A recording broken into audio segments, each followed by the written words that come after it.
Paolo putus kontrak, So hengkang dari Persebaya.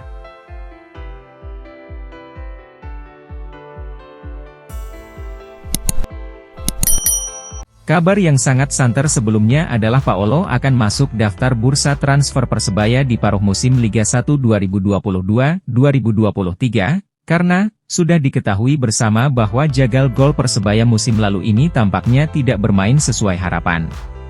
Sebagai seorang stiker, Victor hanya cetak gol 1 kali dalam 12 laga. Dan sepertinya performanya menurun bahkan sejak awal musim yang sering terkena cedera saat bertanding. Namun saat itu Victor masih diharapkan permainannya akan membaik dan kembali ke performa striker. Tetapi sampai akhir separuh musim masih saja minim gol. Kabar yang mengejutkan bahkan datang dari winger Persebaya, So Yamamoto. Dalam daftar bursa transfer Persebaya ada 6 nama pemain, di situ tidak ada nama So, tetapi semua berubah setelah beberapa hari. So bahkan dikabarkan yang menginginkan keluar dari Persebaya. Bahkan, di media sosialnya So, menyatakan berterima kasih pada GBT dan pada para bonek atas dukungannya dalam bahasa Inggris. So juga sudah berpamitan pada manajer Persebaya, Yahya Al-Kathiri.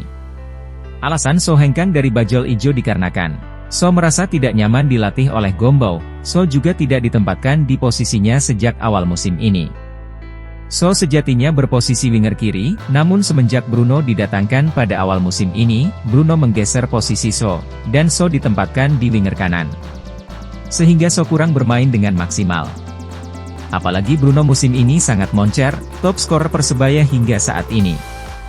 Hal ini juga diperkuat agensi So mengatakan no comment atas rumor ini. Sebenarnya manajemen tidak menginginkan So keluar tetapi Yahya mengatakan belum ada keputusan. Akan diadakan rapat reevaluasi tanggal 12 Oktober. Yahya juga mengatakan jika hal tersebut diinginkan pemain maka manajemen tidak bisa berbuat lebih. Victor dan Gombau adu argumen di pinggir lapangan. Kejadian adu argumen ini menyita perhatian para bonek, hingga viral. Kejadian ini akibat Victor yang dilarang menendang penalti usai So dilanggar Teja di kotak penalti. Victor sudah membawa bola ke titik putih, namun Gombau menunjuk Bruno untuk eksekutornya.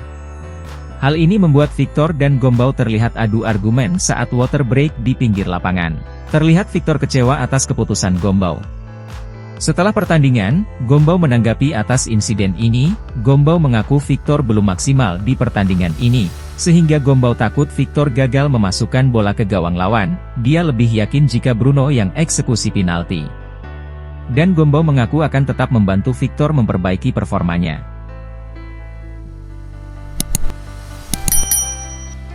Otak-atik pemain Persebaya, jelang putaran kedua.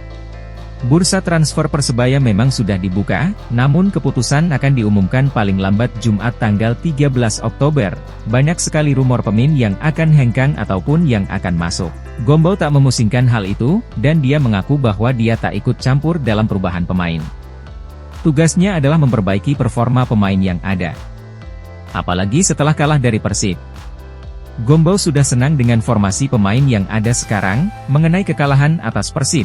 Dari sudut pandang Gombau, sejatinya Persebaya bermain lebih bagus dari Persib, namun Persebaya melakukan kesalahan yang mengakibatkan kekalahan di babak kedua.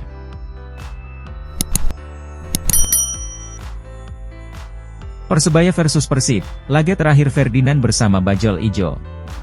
Hal ini sudah dikonfirmasi oleh Presiden Persiraja, Dek Gam. Klub asal Banda Aceh ini sudah sepakat dengan Ferdinand. Ferdinand akan sampai di Banda Aceh pada hari Jumat, 13 Oktober 2023. Namun, status Ferdinand masih menjadi tanda tanya, apakah status sudah permanen atau hanya dipinjamkan oleh Persebaya. Ferdinand bermain kurang optimal di Persebaya, dia kurang diberi kesempatan bermain, sering mengisi bangku cadangan sejak Persebaya bermain di putaran pertama musim ini. Ketika dikonfirmasi manajemen Persebaya masih tutup mulut. Mari kita tunggu kabar selanjutnya, apapun yang terjadi kita harus selalu dukung Persebaya. Salam satu Nyaliwani.